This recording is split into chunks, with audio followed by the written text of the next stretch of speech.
ആർക്കൊപ്പമാണ് കേരളത്തിലെ പ്രധാനപ്പെട്ട പാർട്ടികൾ?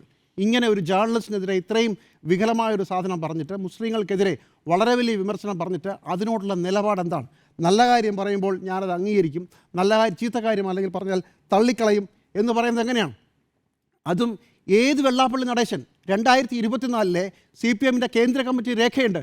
SNDP-യെ പേരെടുത്ത് പറഞ്ഞത് കഴിഞ്ഞ തെരഞ്ഞെടുപ്പിൽ BJP-ക്ക് ഒപ്പം ചേർന്ന് പ്രവർത്തിച്ച ആളുകളെ കണ്ടെത്തുന്നതിൻ്റെ കൂടെയാണ് SNDP-യുടെ പേര്.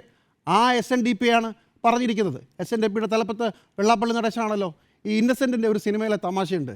നീലി കർണാടകക്കാരി, നീലിയുടെ അച്ഛൻ കർണാടകക്കാരൻ, നീലിയുടെ അമ്മ കർണാടകക്കാരി, നീലിയുടെ ബന്ധുക്കൾ എല്ലാവരും കർണാടകക്കാർ, വീട്ടുമുറ്റ നിഴയെ കർണാടകക്കാർ എന്ന് പറയുന്നത് പോലെ വെള്ളാപ്പള്ളി നടേശൻ്റെ മകൻ, അദ്ദേഹം NDA-യുടെ കൺവീനറാണ്.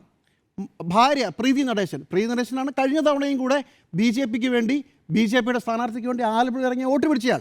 BDJS എന്ന് പറയുന്ന BJP-യുടെ മാസ്റ്റർ ബ്രെയിനിൽ വിരിഞ്ഞു വന്ന ഒന്ന് പാർട്ടിയെ ശംഖുമുഖത്ത് വെച്ച് പേരിട്ട് വിളിച്ച് അതിന് രൂപം കൊടുത്ത ആളുടെ പേര് അതും വെള്ളാപ്പള്ളി നടേശൻ. ഏതാണ്ട് 3-4 BJP-യാണ് വെള്ളാപ്പള്ളി നടേശൻ.